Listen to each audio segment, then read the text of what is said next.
for supporting the show.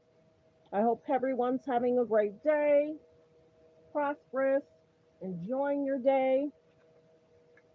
Like the videos you guys come in. Like the videos you come in, please, and thank you. Subscribe to the channel. Thanks for tuning in to Let's Talk About It Media 21, where we talk hot topics, trending topics, what's kind of going on in the world. We lost quite a few people this week in regards to different celebrities or well-known name people. So condolences to their friends and family. That can't be easy. So like the videos, you guys come in. It takes a few minutes for people to come in because the notifications will go out. So come on in, come on in. I appreciate everyone for being here and subscribing. So allow me a moment to get in and set up my disclaimer. So thanks for being here, everyone. I appreciate you all. Okay. Let's see, let's see. Hold on.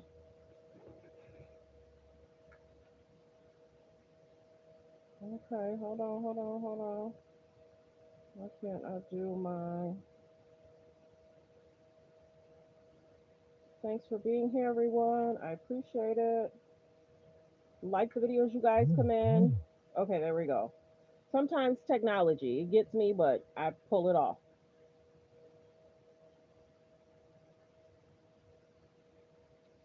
Copyright disclaimer under Section 107 of the Copyright Act of 1976, allowance is made for fair use for purposes such as criticism, comments, news reporting, teaching, scholarships and research. Fair use is use permitted by a copyright statute that might otherwise be infringing. All comments are alleged, in our opinion, and for entertainment purposes only. Thanks for being here, everyone. Thanks for being here. We're going to talk a few hot topics, trending topics. We're going to get to what's being talked about in the news, what's transpiring. It's a great Friday. So I hope you're going to enjoy your weekend, spend quality time with your friends, family, whatever you got to do, just to kind of enjoy the weekend. So we're going to get to a few different clips. I hope you can hear me okay. Press 1 if you can hear me okay. Press 1 if you can hear me okay. Thanks for being here, everyone.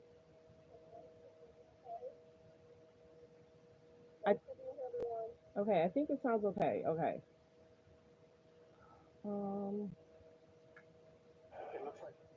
So like the videos you guys come in, I appreciate it. Subscribe to the channel, I appreciate it. Okay, so let's get to it. Came out. So we're taking a look, and it looks like it's about 3.1 billion. It went up a little bit, or a lot. So the 2.7 is now 3.1. And I'm not aware of that. Yeah, it just came out. Yeah, I haven't heard that from anybody in the Fed. Yeah, it just came out. Arno said it about 3.1 as well. 3.1. 3.2. This came from us? Yes. I don't know who does that. You're including the market renovation. You just added entire capital. You just added in the third building is what that is. That's a third building. Well, no, but it's a building that's being built. No, it was built 5 years ago. We finished market 5 years ago. So it's part of the overall work. So, It's built 5 years ago, and of course, we had the senator going, "Oh yeah, those are my numbers too." The president began criticizing the $2.5 billion renovation project in recent weeks amid a pressure campaign to get the Fed chairman to lower interest rates. The president had been suggesting the project costs may be fraudulently inflated, but following yesterday's tour, Trump appeared to drop those allegations and touted his meeting with Powell, also calling for lower interest rates. A couple things here. Like the videos you guys come in. Like the videos you guys come in. Thanks for supporting the channel. A couple things here. First of all, Sam Stein, I want you to look, if you will, at Jerome Powell's face here. And Powell, this is the follow-up, if you will. This is the follow-up to the Jonathan Swan Donald Trump meeting in the first. Powell has that swan look, right?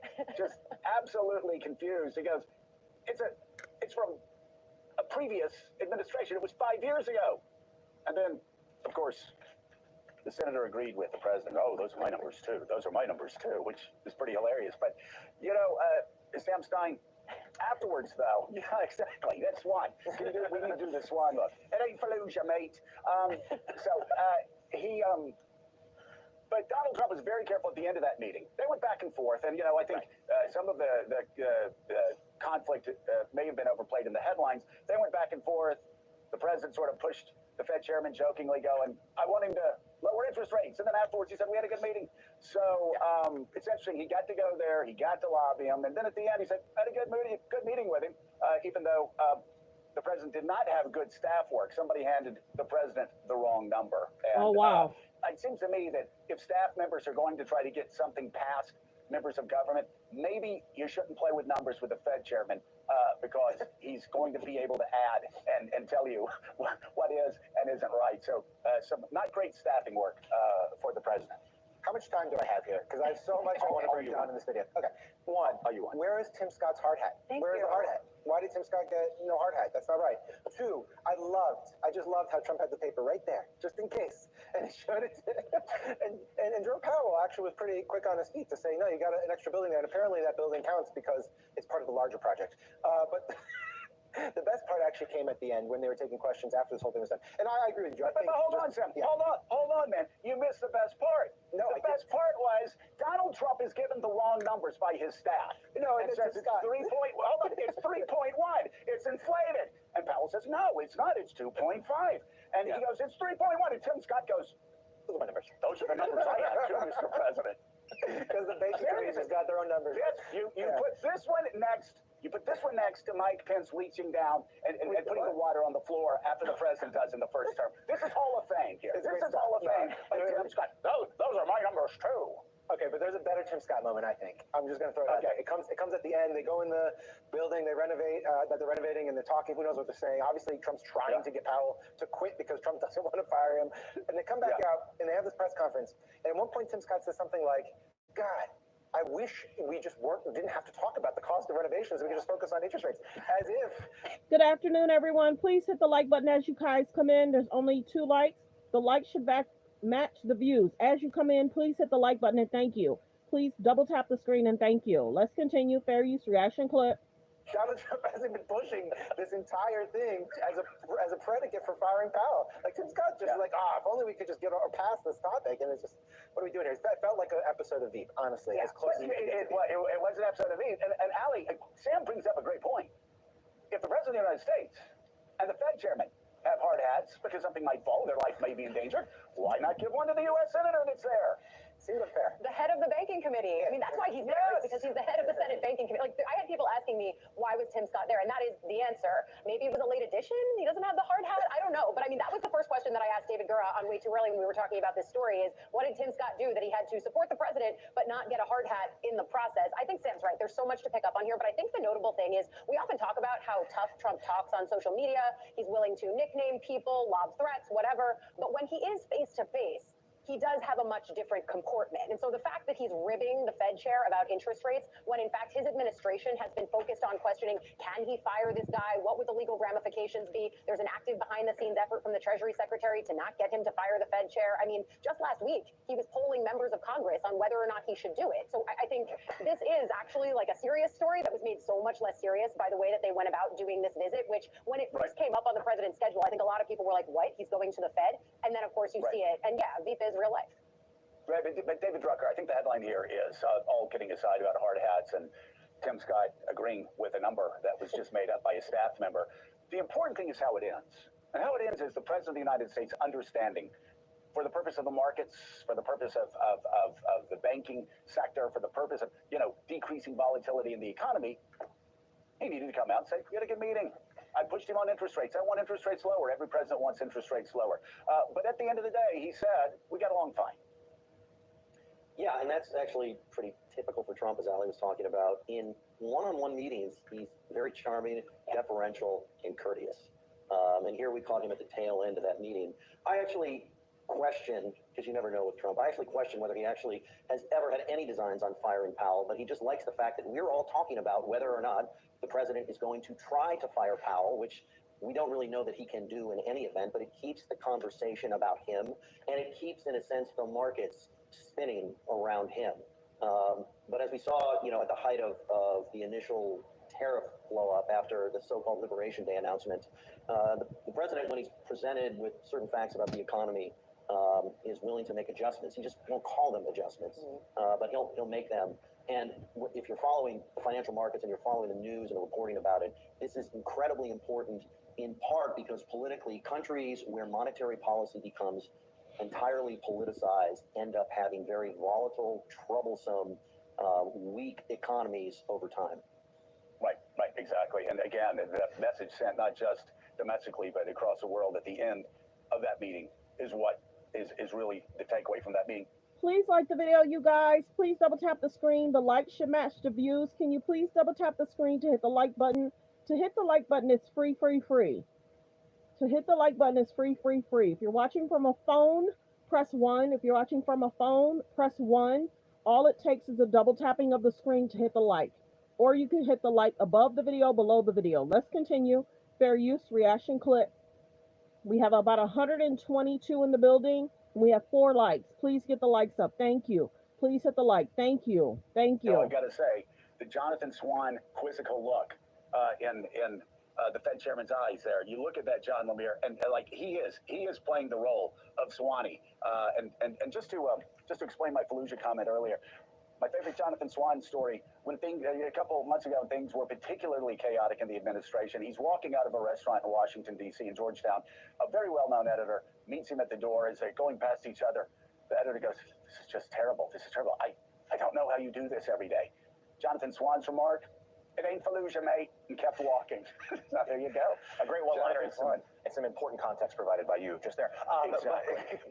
What is interesting here, and you're right, where this ended up is what matters most. It seems that the president is backing off his campaign to pressure Powell, though he wants lower interest rates. But we should note, this was a weeks-long sort of conspiracy theory built up by the West Wing and Republicans. This whole idea of the renovations cost has been overrun. This has been a significant talking point. They put a lot of time and energy into that to create a predicate potentially for Trump ousting Powell. They've backed off of it. It appears that story goes away, but it does show you the headspace here and the frustration that the White House has had with Jerome Powell, though it seems like, at least for now, the temperature cooling down a bit.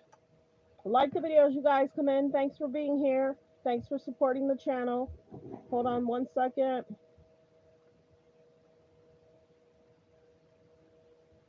Please subscribe as you guys come in. Thank you.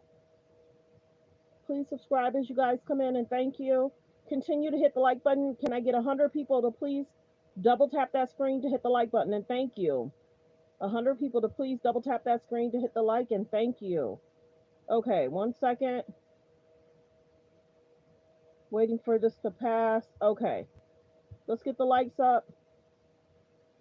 Pairing the next. Okay. Move on from what has become the most. Donald Trump might, at this point, have better luck stopping a freight train, but he's trying anyway this afternoon to turn the page, to move on from what has become the most enduring debacle of his second term as president. That is, of course, the Epstein files ordeal, which Politico reports has entered a new stage. Quote, "If it wasn't a crisis already, it is indisputably one now, and it threatens to swallow the news cycle and drastically complicate the GOP's push to enact Trump's agenda." As we speak, Donald Trump is in the midst of what amounts to an arm-waving, look over here mission. He's at the headquarters of the Federal Reserve, following repeated ceaseless criticism of Fed Chair Jerome Powell over myriad things, especially over his refusal to lower interest rates and the cost of renovations to that building. Donald Trump is expected to deliver remarks from the Fed. We'll watch them for you. If news is made, we will report it to you immediately. But it's the story that the administration can't quite escape at this point, and there are developments to tell you about. Because we understand Deputy Attorney General Todd Blanche met with Jeffrey Epstein's accomplice, Ghislaine Maxwell, in a Tallahassee courthouse. The meeting appears to be over. Maxwell's attorney said as much, adding that her client answered all the questions. If Blanche emerges at any point in the next couple hours and speaks to cameras, we'll monitor that for you as well. The Trump administration framed Blanche's visit to Maxwell as a search for answers, a position complicated by a couple of factors.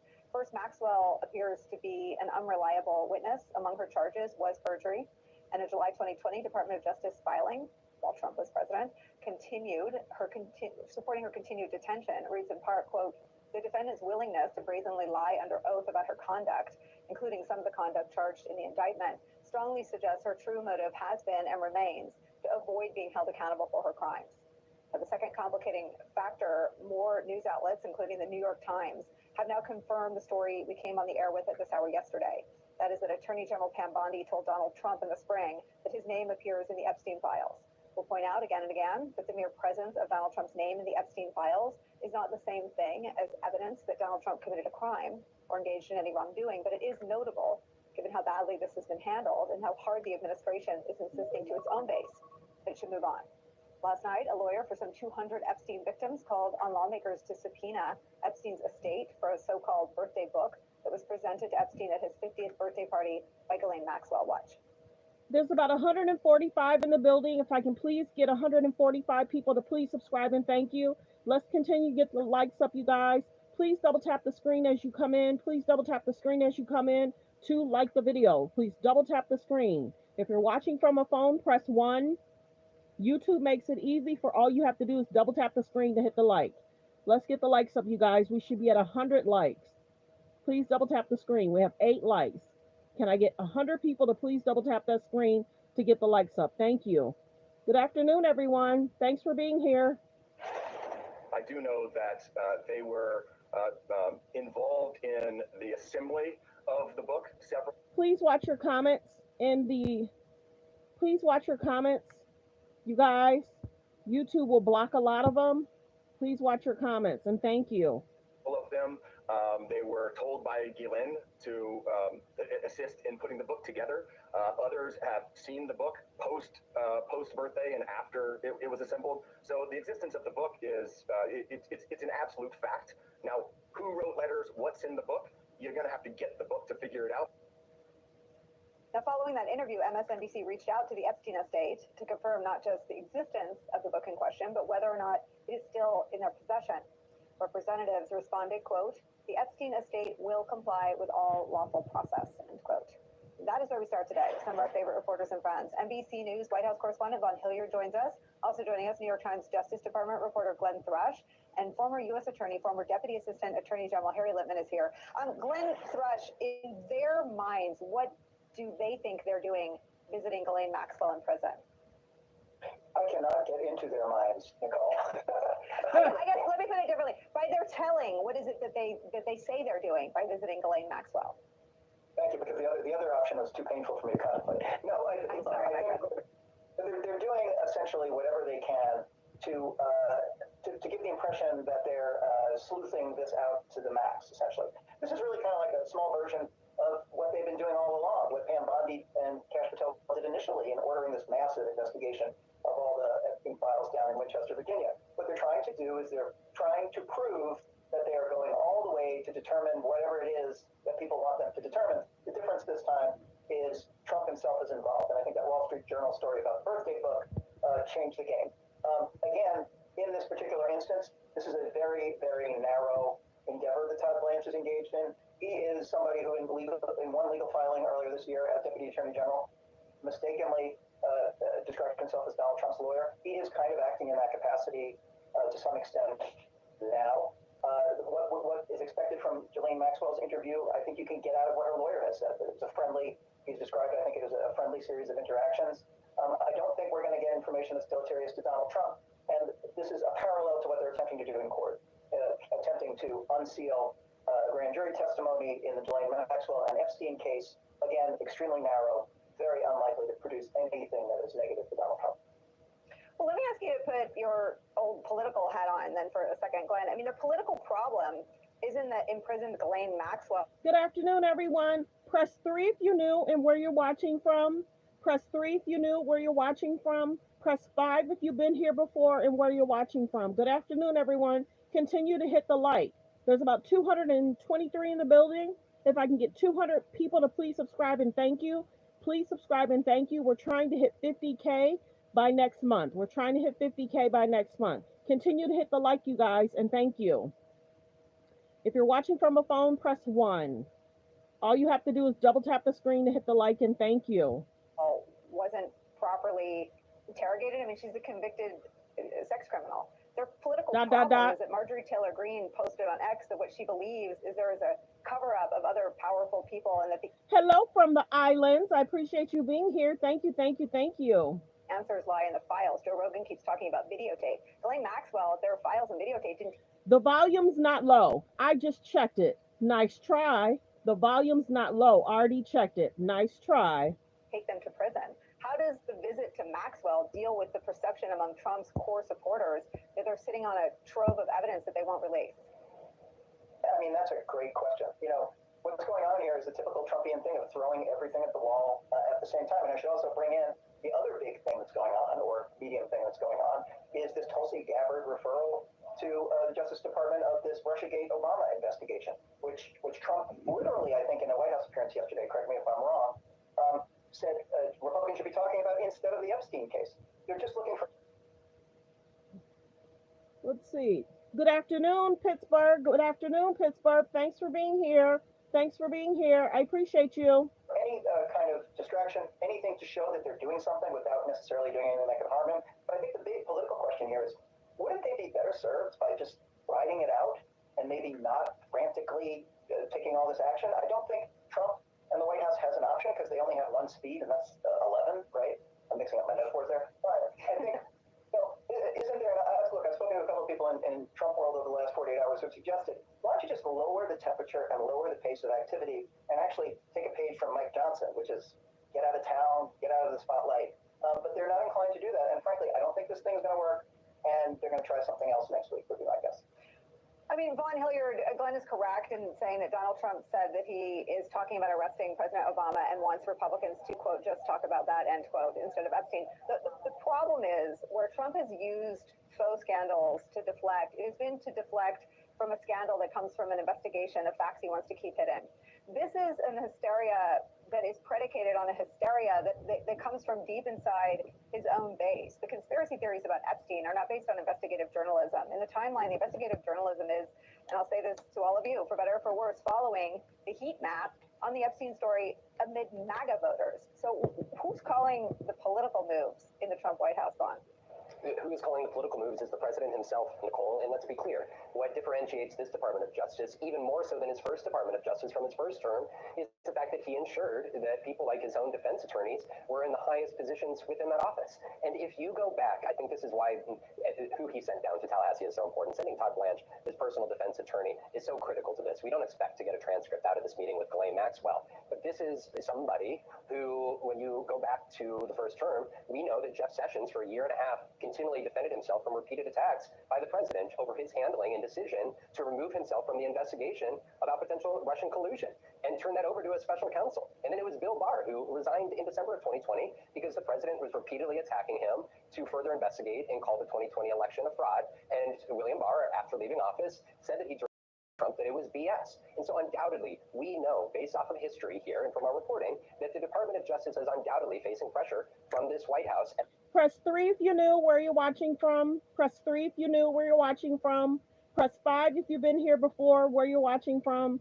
Good afternoon, everyone. Please hit the like button and please subscribe, and thank you. We're trying to hit 50K by next month. Thank you. Let's continue. Fair use reaction clip. As it goes and meets here with Ghislaine Maxwell. And I think that is where having Todd Blanche, who already, we know, the defense attorney for Ghislaine Maxwell, who he was meeting with just last year, acknowledged that Todd Blanche was somebody who had become a personal friend. I think that we should not ignore the way that the standards and norms and the independence in which the Department of Justice has long stood, how that ultimately implicates this, because Donald Trump built a Department of Justice that was a political one. It's not about calling the shots now. They already have individuals who very well understood what their job is within it. Like the videos, you guys come in. Thank you. Thank you. Thanks for being here, everyone. I hope everyone's having an amazing day. Please subscribe to the page. We're trying to hit 50K by next month. Thanks for being here, everyone.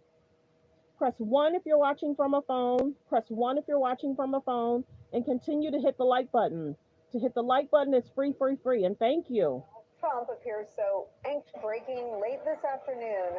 Brand new bombshell reporting from the Wall Street Journal that might explain why Donald Trump appears so anxious and, frankly, flat-footed when it comes to releasing documents related to Jeffrey Epstein. The Wall Street Journal citing senior administration officials in its reporting that when Justice Department officials reviewed what Attorney General Pam Bondi called a, quote, truckload of documents related to Epstein earlier this year, they discovered Donald Trump's name appeared multiple times. From that report, quote, in May, Bondi and her deputy informed the president at a meeting in the White House that his name was in the Epstein files, the official said. Many other high-profile figures were also named, Trump was told. Being mentioned in the records isn't a sign of wrongdoing. The official said it was a routine briefing that covered a number of topics and that Trump's appearance in the documents wasn't the focus.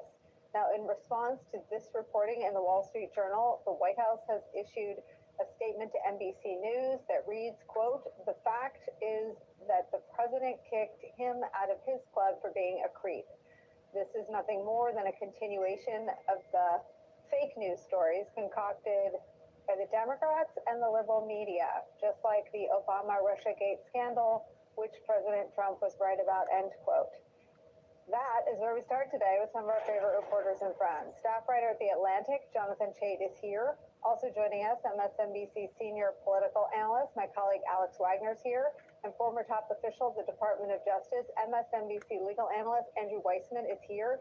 Because this story dropped, I want to do a little bit more of letting this sink in for any of our viewers who have. Many of us feel when he went to jail, when Epstein went to jail, the information should have been released then. When she went to jail, the information should have been released then. Why are they waiting so long? It should have been a part of the trial, the lawsuit. That's what it should have been a part of. They should have never waited this long. And they're waiting so long because allegedly there's a lot of high profile people they're trying to keep secrets and they don't want to mess up their image. That's the concerning part. Let's continue. Fair use reaction clip is concerning. It's very concerning that this stuff was not released when he went to jail and when she went to jail. Why are they waiting so long? Because they're trying to protect people's images. Haven't had a chance to read through it all before I turn this over to all of you. And all of them should be exposed, because if you've done something wrong, you should be exposed. You should have knew better, because who's to say this stuff still isn't happening? Since we don't know who some of these people are, how do we not know it's still not happening? Why aren't they releasing it? Let's continue. There's about 250 people in the building. If I can please get 200 people to please subscribe and thank you. We're trying to hit 50K by next month. Good afternoon, everyone. Good afternoon. We're trying to hit 50K by next month. So please, all 250, please subscribe and thank you. Let's get the likes up, you guys. We got 250 people in the building, 18 likes. Let's get the likes to 100. Can I please get 100 people to please double tap the screen to hit the like? Hit the thumbs up above the video or below the video. Hit the thumbs up above the video or below the video. Or if you're watching from a phone, press 1. You can just double tap the screen to hit the like. So let's get the likes up. Thank you. Importantly, from the Wall Street Journal, which I think days ago found itself on the receiving end of a lawsuit from Donald Trump because of its reporting on this elaborate birthday card and drawing. So important that it's the Journal again out ahead in this story with the new scoop. It reads, Bondi also told the president at this meeting that the Justice Department decided to not release more Jeffrey Epstein documents because of the presence of child pornography and the need to protect victims. Trump and Attorney General Bondi. Well, first off, my page gets 1 million views per month. Thank you very much. My page gets 1 million views per month. What does your page do? Go over there, do your own thing, run your own page. Don't be rude in my comments. I don't have a problem blocking. Thanks for tuning in, everyone. When the Justice Department reviewed what Attorney General Pam Bondi called this truckload of documents related to Jeffrey Epstein, they discovered Trump's name appeared multiple times. As we reported in May, they informed the president of this. The officials said it was a routine briefing. This is interesting. Quote, they also told Trump that senior Justice Department officials did not plan to release any more documents related to the investigation of the convicted sex offender because the material contained child pornography and victims' personal information. Trump said at the meeting he would defer to the Justice Department's decision to not release any further files. Andrew Weissman, just take us inside what this reporting is detailing and what it says to you. Sure. So I think the main issue that people need to focus on is the schizophrenic approach of the Trump administration to this issue. Wow. On the one hand, they are saying we want to be as transparent as possible. And on the other hand, they're saying we're not releasing anything. So they, on the transparency part, they say we want to be transparent and we're going to go to court and we're going to ask judges to release grand jury transcripts. Now, they know that the law on that issue is dead set against them, so they can blame the courts when they say no. It's also in grand jury transcripts, the actual proceedings in the grand jury are the area where it's least likely that Donald Trump's name appears.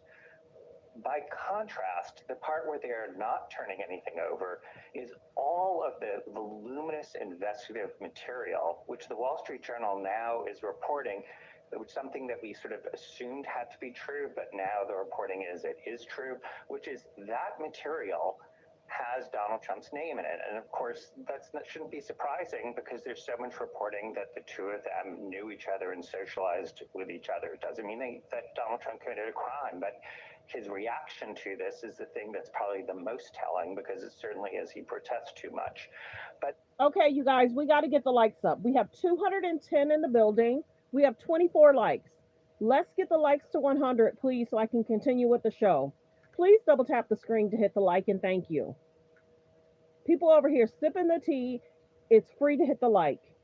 It's free to hit the like. Please double tap the screen. There's almost 293 people in the building. Please, let's get the likes up. Can I get 200 people just to double tap that screen? YouTube makes it so easy. To hit the like button is free, free, free. To hit the like button is free, free, free. 29. Let's get 100 people to hit that like button. Just double tap the screen. Takes 2 seconds. Thank you. Let's get the likes up. Thank you. 100 people, double tap that screen. YouTube makes it so easy. And if you don't know where the like is, it's the thumbs up above the video, below the video. Let's get the likes up. Thank you. 32. Let's go. We're almost there. Thank you. 100 people, just double tap that screen. My analytics say most people are watching from a phone, so I know it's just a double tapping of the screen. Thank you. 33. Let's go. 100 people to double tap that screen to hit the like. The like button is above the video, below the video. I have quotas that I have to meet. So if you want to run your page, however you want to run your page, that's on you. But I have quotas I have to meet. And that's probably why we're getting 1 million views per month. Let's continue to hit the like button, you guys. Thank you. We've been live for 30 minutes. We should have already had 100 likes. Thank you. 34 likes. Let's get the likes up. Thank you. Thank you. Let's continue. Fair use reaction clip. Let's get the likes up. Continue. That material, and this is sort of the take home, I think, for everyone, and when I think about this, is that material, the voluminous investigative material that the Department of Justice has, that can be turned over right now, today, this minute. There is no grand jury requirement that you go to court to turn that over. So here, if the Department of Justice and the Trump administration is saying, oh, we want to be transparent, that is information that they don't need to go to the court and turn over. We just saw them do that in the Martin Luther King Jr. files, turning that over. So you really are seeing this continuation of a schizophrenic approach, and the Wall Street Journal reporting gives you certainly a motive for why they are sort of, on the one hand, saying we're going to go to court, and the other hand, saying the stuff that's most likely to name Donald Trump, we are not disclosing. I mean, Alex, we also get a little bit of the timeline filled in. Let me read a little bit more from this new reporting in the Journal. This meeting, they write about, set the stage for the high-profile review to come to an end. Pam Bondi had said in February that Epstein's client list was, quote, sitting on my desk right now to review, end quote. Trump said last week in response to a journalist question that Bondi had not told him his name was in the files. The administration didn't publicly announce the decision until weeks later, the Journal continues, on July 7th, when the Justice Department posted a memo to its website. The statement, which was unsigned, stated that a thorough review had turned up no list of Epstein's clients, no evidence that would lead to an investigation of uncharged third parties, and no additional documents that merited public disclosure. It said that much of the material would have been sealed in a trial to protect victims and to block the dissemination of child pornography. Your thoughts about how far this reporting goes in filling in some of the blanks? Well, I mean, I think it's enormously consequential. I think this is a huge stress test for Trump and his coalition, which, you know, it's not all of MAGA, but it is Stuart Rhodes, it is Stephen Bannon, it is Michael Flynn, it is a certain significant portion of his base that is animated by this notion that the deep state and the dismantling of the deep state are job number one for Donald Trump. It's bigger than any tariff war or any social safety net program or even maybe immigration. For them, this is the animating sort of factor in their support for Trump. And it's why Stuart Rhodes said Donald Trump's life was spared during the assassination attempts. He was here to dismantle this elite cabal and open back up our democracy, right? I'm paraphrasing. And they believe so much in that deep state that I think up until this point, maybe even till this article, Nicole. Good afternoon, everyone. Press 3 if you knew where you're watching from. Press 3 if you knew where you're watching from. Press 5 if you've been here before, where you're watching from. Thanks for being here, everyone. Good afternoon. Good afternoon. Thanks for being here. Continue to hit the like and subscribe, and thank you. Let's continue. Fair use reaction clip. They believe that Trump was shielding the deep state and the elite cabal and not actually maybe just covering his own butt because he was implicated in these Epstein files. And now there is definitive information coming from not the New York Times, not the Washington Post, but Rupert Murdoch's Wall Street Journal, the same man who owns Fox News, that Donald Trump's name is not only in the Epstein files, Donald Trump knew it, and Donald Trump lied to the public about that knowledge. That seems really significant. We say that, and we have this information alongside the Department of Justice reaching out to Ghislaine Maxwell. This would seem to tie their hands greatly in terms of what they can maybe offer her to help them out, because quite obviously it looks now like the president may be trying to hide something to protect himself and his own reputation. And if there is any deal, any pardon, anything with Ghislaine Maxwell, it will be in service to the president's own ends and not that of dismantling the deep state. Well, it's so interesting, Alex. I mean, you start with Stuart Rhodes. You mentioned Stuart Rhodes, Mike Flynn, and Steve Bannon. They aren't just hardcore Trump. They aren't just hardcore MAGA. They are three recipients of pardons. The only reason they are freely walking the earth is because Donald Trump pardoned those three men. And they are on the other side of Trump and his Justice Department on this story. Yes, it is an important data point, and it tells you the degree to which, again, this is the banner under which, like, at the expense of their relationship with the president, who they owe their freedom to, this is their cause. The deep state. And Steve Bannon said, look, it's not that he's going to lose. It's not that Trump could lose his entire coalition in the course of this Epstein saga. It's just that he could lose 10 to 15%. And that's enough to lose the House. And that's enough to lose Congress in 2026 and the presidency in 2028. And I think that's real math. Jonathan, Alex has made this point. We made this point. I mean, it's coming from the Wall Street Journal, I think about 65 hours after the lawsuit wasn't just threatened, but I think filed against the journal, the journalists, and the parent company and Rupert Murdoch personally. What is the significance of these reporters and this news organization not being intimidated from following the facts wherever they lead? It's really interesting to me that Donald Trump said openly that he went to Rupert Murdoch to spike the story.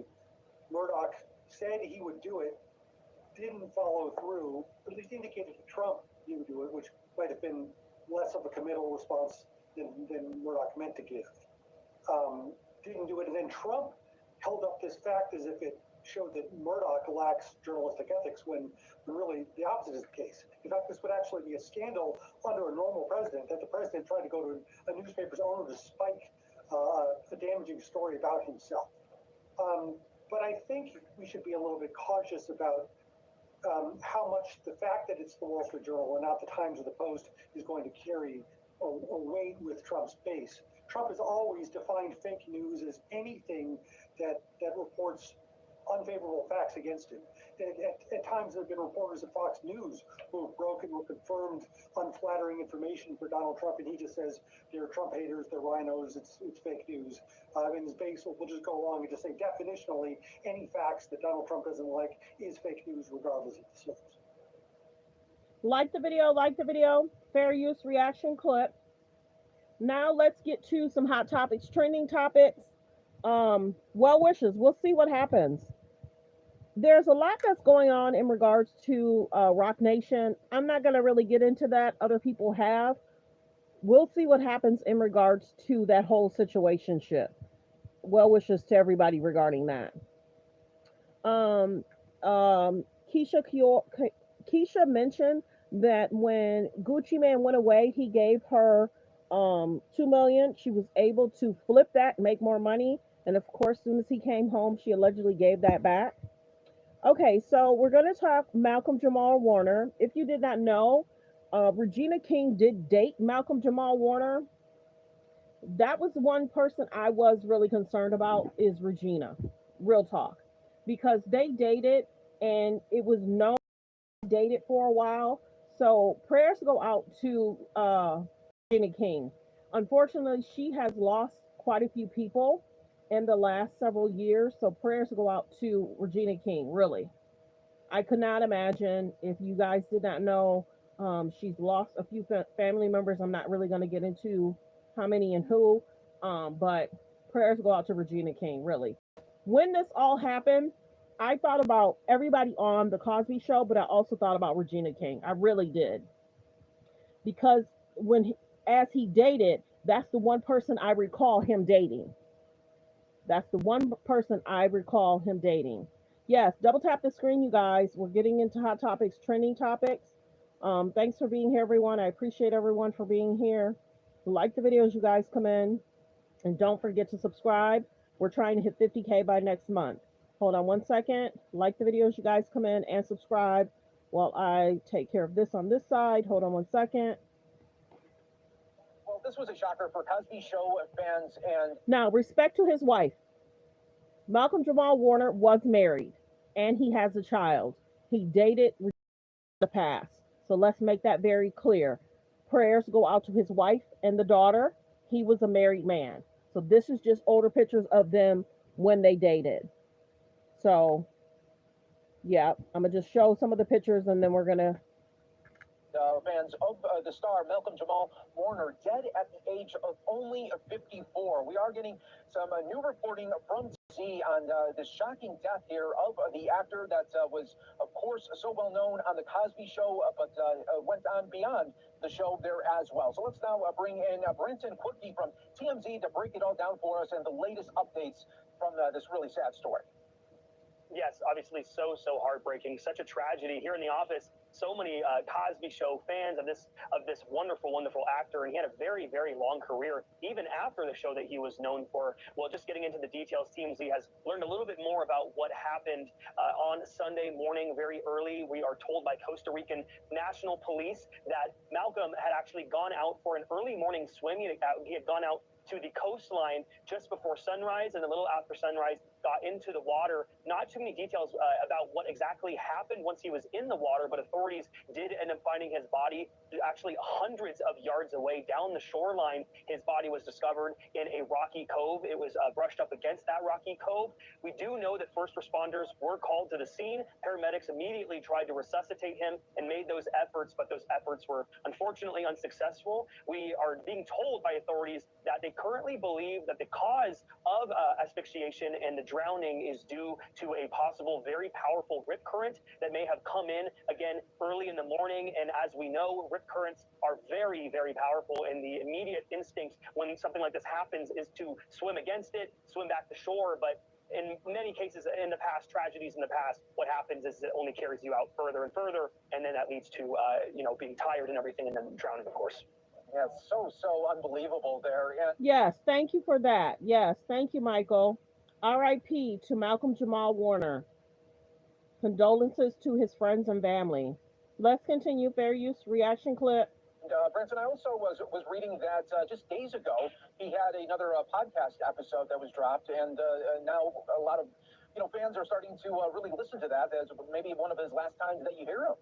Right, exactly. I mean, that kind of leads me to all of the outpouring of love that we're seeing all the celebrities talking about after hearing about this horrible news. We know that his co-stars from the Cosby have, and I quote, say that he was a quiet force, saying that he was a deeply thoughtful man. And those were not only the outpouring of love that we heard. We also are seeing celebrity after celebrity coming out speaking about this, just how shocked they are. A few examples are Wendell Pierce saying that he was a man of integrity. Jamie Foxx also came out saying that he is speechless, and I quote, speechless on this one, truly heartbroken and to rest in peace. And also Jennifer Hudson has this morning saying that she is devastated and truly heartbroken. And let me tell you, this guy had a very long career. We're talking about a character that he's known for, Theodore Huxtable, but what he really had was a multi-decade career in Hollywood, spanning several different shows. I did a little bit of research before this, and he had about 84 credits on his resume before passing away at just 54 years old. And TMZ also obtained photo, possibly the last photo of him that we may even have ever seen on TMZ.com at the airport on July 13th coming into Costa Rica. It's just so tragic to look at that photo and think that just a week later he'd be passing away. Yeah. I remember glancing at the picture they were showing when he was actually going to Costa Rica. So I don't know how TMZ got the photo. Someone must have sent it. Maybe someone took a picture that they were at the airport or something. Like the videos, you guys come in. Costa Rican officials say Warner drowned Sunday afternoon in the province of Limon. According to investigators, the 54-year-old was swept away by the sea's current before bystanders were able to pull him out of... Good afternoon, everyone. Press 3 if you knew where you're watching from. Press 3 if you knew where you're watching from. Press 5 you've been here before, where you're watching from. Thanks for tuning in, everyone. We're just doing hot topics, trending topics right now. Thank you for tuning in. And don't forget to subscribe, everyone. We're trying to hit 50K by next month. Thank you. The water, but he had no vital signs. I'll be in my room, Suzanne. Warner was just 14 when he landed the role that would cement his place in television history, playing the lovably naive Theo Huxtable on The Cosby Show. Wow, 14. Over 8 seasons, Warner's coming-of-age antics became a favorite among fans. How'd you like the real world? Well, it's a lot tougher than I thought it was. But you know what? So am I. Warner stopping by today, just before the show wrapped in 1992. The show has given me a wonderful opportunity to be able to grow and to be able to kind of show what I can do. He later addressed the show's complicated legacy after its star Bill Cosby was accused and convicted of sexual assault. That conviction later overturned.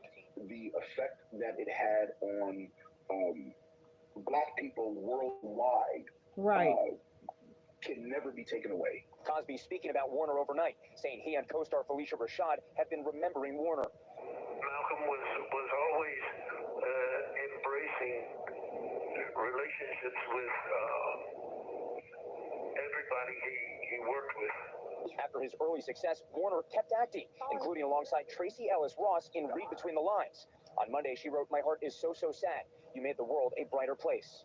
Beyond his on-screen career, he also worked as a poet and musician, even earning a Grammy. Just last year, he launched the Not All Hood podcast, looking at the experiences of Black Americans, and reflected on today about his life after early fame. And I've got my head on straight, my soul and dignity is intact. Like, I've had a really wonderful journey. In one of his final Instagram videos, Warner sending an uplifting message to his fans. I did post the video of him in the car, so you can go check out that short. I did post a video of Malcolm Jamal Warner. Some will say that might have been his last Instagram post. He's wearing a baseball cap and he's in a car. So we're going to listen to some of that right now. Fair use reaction clip. I wanted to remind you, as I remind myself, that no matter what's going on, there's always a reason to smile. Peace and love, and I'll be back soon.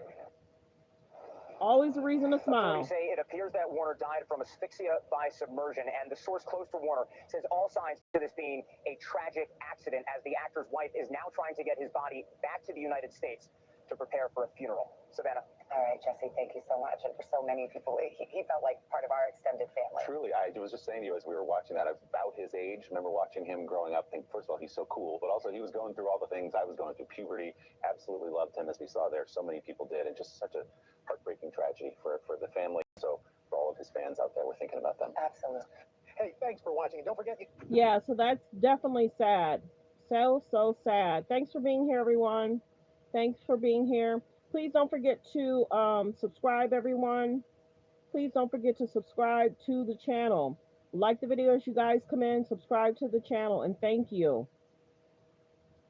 Subscribe to the channel, and thank you. Okay, let's see. What else did I want to talk about?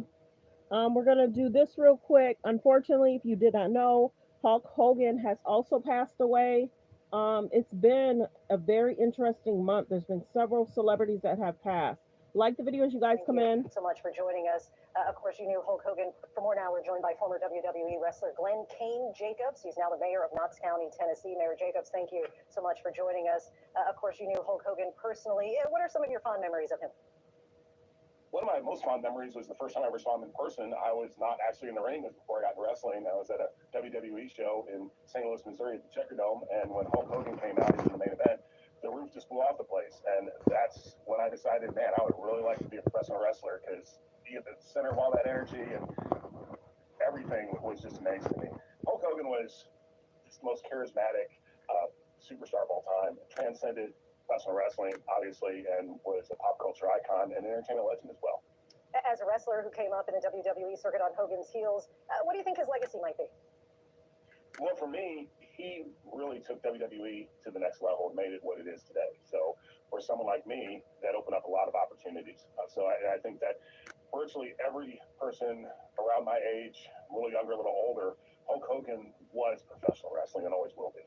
As Witt reported, he faced a number of challenges outside of the ring, steroid use, lawsuits, difficulties in his family life. How did he manage to keep those things together during those tough times? Well, everybody goes through things like that. I remember seeing Hogan backstage, and he would just be a normal guy, soft-spoken, and then all of a sudden he would just slip into character and just turn it on, and it was all seamless.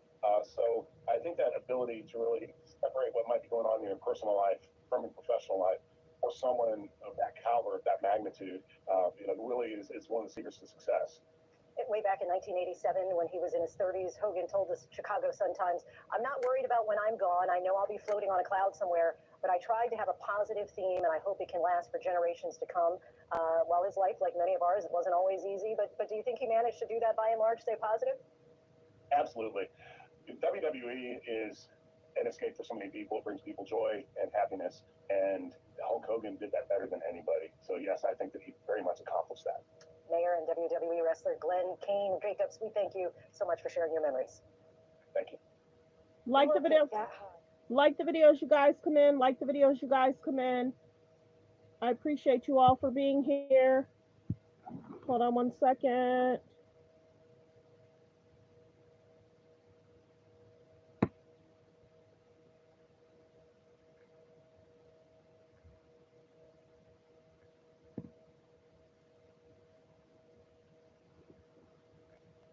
It was discovered at the time, Terry Bollea, rescue. Just before 10 a.m. today, Clearwater Fire and Rescue, along with the Clearwater Police Department, responded to a house in the 1000 block of El Dorado Avenue for a medical-related call. It was discovered at the time, Terry Bollea, also known as Hulk Hogan, was experiencing a serious medical-related issue. Personnel provided medical treatment at that time and transported Mr. Bollea to Moore Plant Hospital, where he died at 11:17 a.m. The Clearwater Police Department is conducting a death investigation, which is standard in these types of cases. There are no signs of foul play or suspicious activity related to this call for service at this time. Our personnel is providing the family with the necessary resources. Strongly encouraging everyone to keep the family in their thoughts and respect their privacy during this difficult time. We will not be answering any questions, but we will provide additional information when it becomes available. Any public records request should be filed through our public records section with the Clearwater Police Department.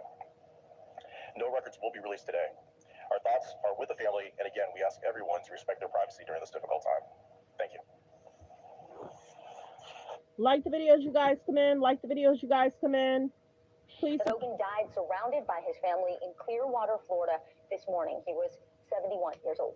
Hogan, whose real name was Terry Gene Bollea, rose to pro wrestling fame in the 1980s and 90s. Yes, if you guys did not know, Ozzy had also passed away. Thanks for saying that. I appreciate you. Continue to hit the like button, you guys. Continue to subscribe. I do see that people have subscribed, and thank you. Let's continue to get the likes up. Thank you. Everyone from Andre the Giant to The Rock. He won several WWE championships and really expanded his celebrity status with the VH1 reality show Hogan Knows Best. Joining us now with the details is Morning News Now anchor Joe Fryer. Joe, I also know that you are a WWE fanatic. Yes, so exactly. You really understand not only his life, but his legacy. Yeah, exactly. And I became a huge fan in the 80s when Hulk Hogan was the biggest deal. And that is a huge part of his legacy. Up until Hulk Hogan, wrestling was a thing that some people liked. It was more of like a regional thing. Everyone had their little regional league that they'd watch. Hulk Hogan made it a national mainstream thing. And he got families involved in it. He got kids involved in it. He had his catchphrase where he would say, kids, you need to say your prayers. You need to take your vitamins. WWE just confirmed the news, saying it's sad to learn that the Hall of Famer Hulk Hogan has passed away, one of pop culture's most recognizable figures. He helped WWE achieve global recognition in the 1980s. WWE extends its condolences to Hogan's family, his friends, and his fans. He was not immune from controversy throughout his life. It was about 10 years ago that he was secretly recorded making some racist comments. He was actually removed from the WWE Hall of Fame at that time, but he also sued Gawker, who published those comments, and won a huge lawsuit against Gawker at that time. Eventually, WWE did put him back in the Hall of Fame about 5 years ago. And as you mentioned, he was in movies. He was in Rocky III. He was in another movie called No Holds Barred, Mr. Nanny. And then, like so many celebrities we know of these days, introduced to a new generation through reality TV, this time a reality show on VH1 called Hogan Knows Best. That's right. You know, he really was a household name. You didn't have to be a super fan to know who Hulk Hogan was and to grow up with him as we did. There were some rumors that began swirling about, this time last month about his health. He's 71 years old. What more do we know? We have not learned anything specific yet officially about how it is that he passed away. There were those rumors that people said he was on his deathbed. People close to him denied those rumors. So we're still waiting on more official word. He lived in Florida.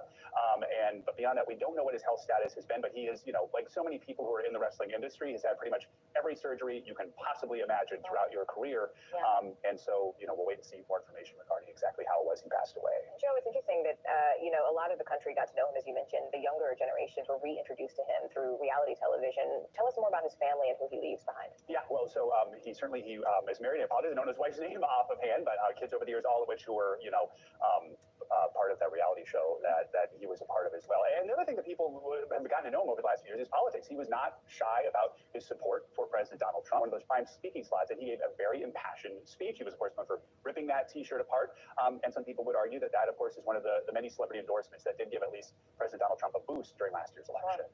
And he was 71 years old. Yes, 71 years old. All right, Joe Fryer for us. Joe, thank you so much. We appreciate it. Thank you, Joe. Like the videos, you guys come in. Like the videos, you guys come in. Thanks for tuning in. Thanks for supporting the channel. I appreciate everyone for being here. Like the videos, you guys, and don't forget to subscribe, and thank you. Press 3 if you knew where you're watching from. Press 3 if you knew where you're watching from. Press 5 you've been here before and where you're watching from. Continue to hit the like, you guys. There's about 78 in the building. If I can please get all 78 to double tap the screen to hit the like, and thank you. If you already subscribed, thank you. If you already hit the like button, thank you. Stretcher and into an ambulance. Officials say the wrestling legend died of cardiac arrest. May he rest in peace. Hulk Hogan wasn't just a wrestler. He was a household name. When you said Hulk, people knew who you were talking about. When you said Hogan, same thing. To most, he was larger than life, figuratively and literally. Billed as a 6'7" giant with 24-inch biceps, he earned the nickname the Hulk in the late 70s, catching the eye of wrestling promoter Vince McMahon. And the rest was history. Hogan broke onto the wrestling scene clad in red and yellow, a handlebar mustache, and long blonde locks. His colorful look was meant to represent the sun, muscles, and Hollywood. But the colors that mattered the most to him were red, white, and blue.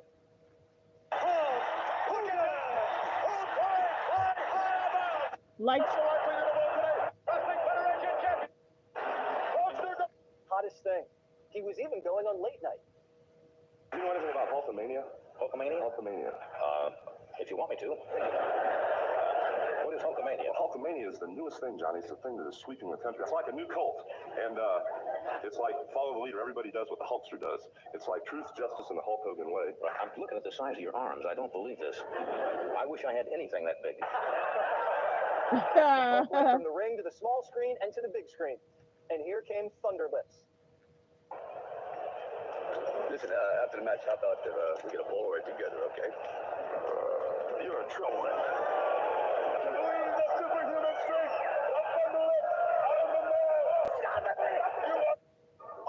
The ballet. It enhances grace. I'm a changed man. Hey! Put me down, you clown! They're doing different roles he's done. In trying to make it artistic. To cigars every night. The opening moments of WCW Monday Night Raw. He went to war with the media and won. And Gawker went bankrupt. But while he was gone, his fans never like the video, fair use reaction clip. Went away. Last year, Hogan made a comeback, but with a different role. Leg dropping his way into politics, shocking the world with a surprise appearance at the RNC. When they took a shot at my hero, and they tried to kill the next president of the United States. Dot. Enough was enough, and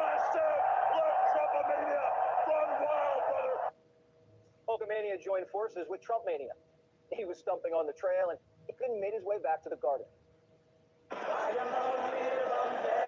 Best wishes and love. Hulk Hogan will be great all over the world, and the cultural... We lost a great friend today, the Hulkster. Hulk Hogan was MAGA all the way. Strong, tough, smart, but with the biggest heart. He gave an absolutely electric speech at the Republican National Convention. He entertained fans from all over the world, and the cultural impact he had was massive. To his wife, Sky, and family, we give our warmest, best wishes and love. Hulk Hogan will be greatly missed. Hogan wasn't just a friend of the president's, he was a friend of primetime.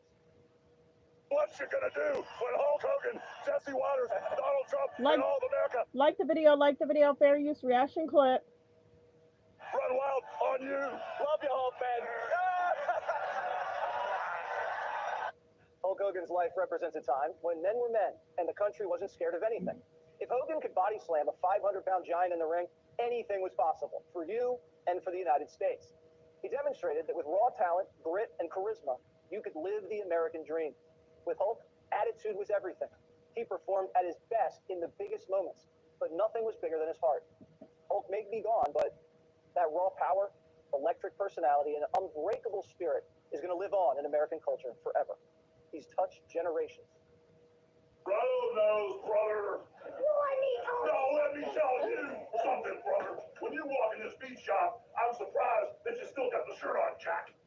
I need to tell you something. Oh, sure. The first time I met you, I was only 30 years old, but now I'm 6 years old. So now we gotta take it to a bigger level, man. So what are they gonna do with the power of the Hulkster and the roaster and the dual 24-inch python run wild on you? 18 months ago, Hogan was baptized, and of course he wore his iconic bandana. The Hulkster says that moment blessed his life. Once you're a Christian, you've accepted Christ as your Savior. You know, you're not going to perish, but you're going to have everlasting life. That belief in itself and that faith is what's pretty much the only thing that's real to me. Hogan may have left us, but Hulkamania is always going to be running wild. We'll keep that flat. Okay, you guys, I appreciate everyone. Let me see if there was anything else I wanted to talk about. Fair use reaction clip. I really don't do too much reality stuff. She did an interview with him. You guys can go check that interview out. Was there anything else? Is there anything else? More reality stuff. Trump talking to the media. Hulk Hogan passes away. These are some of the people that we've lost in this month. There's been several people that we've lost this month. Prayers go out. Condolences to their friends and family. This is a lot of people in 1 month. So prayers go out to many that we've lost this month. Condolences to their friends and family. Okay, everyone. I hope everyone has an amazing Friday, amazing weekend. You know, focus on healthy, safe relationships. Be around people that's loving, kind, and respectful. If you have subscribed, thank you. If you have hit the like button, thank you. Thank you for supporting the channel. Copyright disclaimer, under Section 107 of the Copyright Act of 1976, allowance is made for fair use for purposes such as criticism, comments, news reporting, teaching, scholarships and research. Fair use permitted by copyright statute that might otherwise be infringing. All comments are alleged in our opinion and for entertainment purposes only. Thank you everyone for being here.